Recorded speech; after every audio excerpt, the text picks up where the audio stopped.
All right, welcome back, everybody. We are here, and the topic now is Youth Speak Up. And I am joined now by two guests, Salon McDonald, who's the Chief Executive Officer of Jabulous. I'm also joined by Lynette Joseph Brown, who is the Research and Projects Officer of the Office of the Vice Principal of the University of the West Indies. Good morning and welcome. Good morning. Thanks for having us. Thanks for being with us this morning. So there's this fantastic project that is funded by the European Union that you're both involved in. Salon, tell us about the project. Youth Speak Up is geared towards increasing the voice of young people in Trinidad and Tobago, ages 16 to 29, in the decision-making processes. We want to look at ensuring that we support youth, but also support the CBOs that are a part of ensuring that youth have a stronger voice. It's important. A lot of things have happened. We have forced migration, we have labor situations, we have educational challenges, we have economic challenges, and the crime, of course, which heavily impacts youth. But we want to make sure that when it comes to planning on a national level, we have the involvement of youth in these things. So Youth Speak Up was born out of that need. And how long has the Youth Speak Up been going on? Well, it started in November, right? That's when it was launched. But really, it was a proposal. The European Union sent out a call for proposal where they wanted to improve the voices of youth.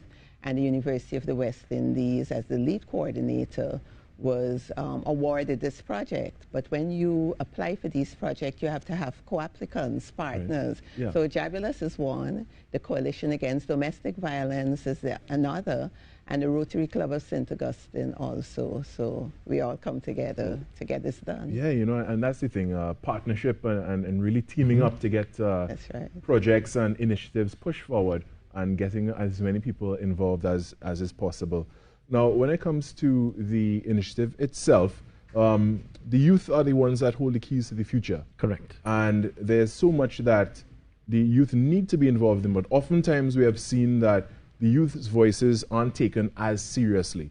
Tell us about tell us what do you believe is the importance of having the youth really involved, and how feasible it is having their thoughts and ideas being put into policy and decision making. I'll go with you first. The period of youth is one which is critical to any nation and its development.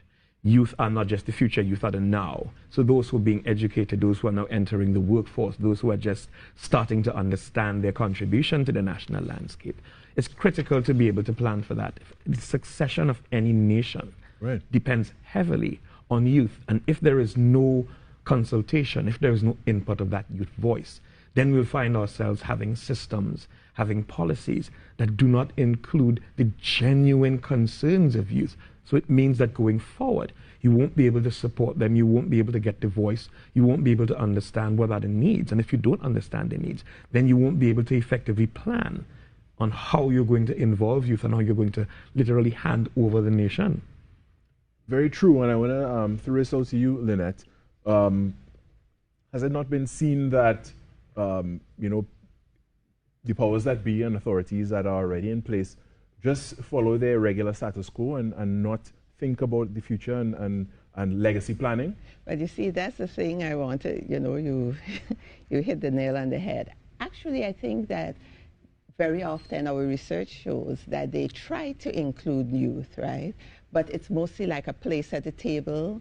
I don't think they have really found a way of including them in a meaningful way. And the thing about Youth Speak Up is that we understand that if youth if they don't have content in order to use their voices, then they will come to the table, but they won't know how to articulate their needs, right? And so this is what we want to do. We want to make sure that we give them the content and the mechanism in order to articulate. And when they go to the table, then they're able to interact in a meaningful way.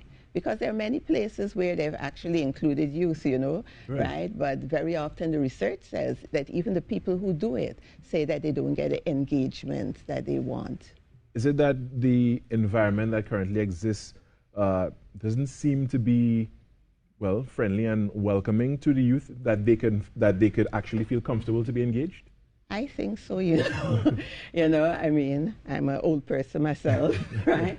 But I sit here and I see very often a kind of ageism, a kind of way in which the older persons are well-meaning, but they don't seem to know how to interact with the youth, how to bring them on board, how to encourage them, and how not to cancel them when they make mistakes, you know? That word you use there, encourage. Salon, how do you believe Youth Speak Up can encourage youth to get involved and to get active? The core of the program involves a number of things. Encouragement has to do with building capacity. So we're doing knowledge and information sessions and teaching various things and skills that are necessary. Right. It also has to do with building consensus. So part of the process is to have the understanding, you know, among different youth, because youth is not one homogeneous group, Right. that you have common things that impact you. Legislation impacts you. Healthcare and sexual reproductive health in particular impact you. Right. So we're also about ensuring that when youth come together, there's an understanding that it doesn't matter what socioeconomic group you belong to, what your political thoughts are, what your orientation is, what district you live in.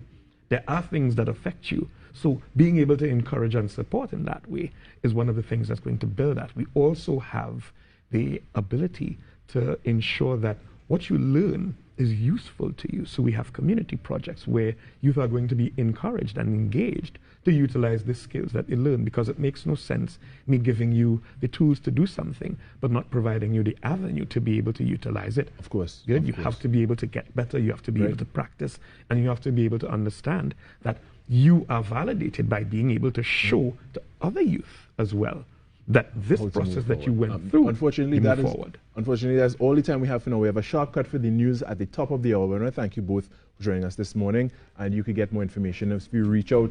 Do you have a website? Yes.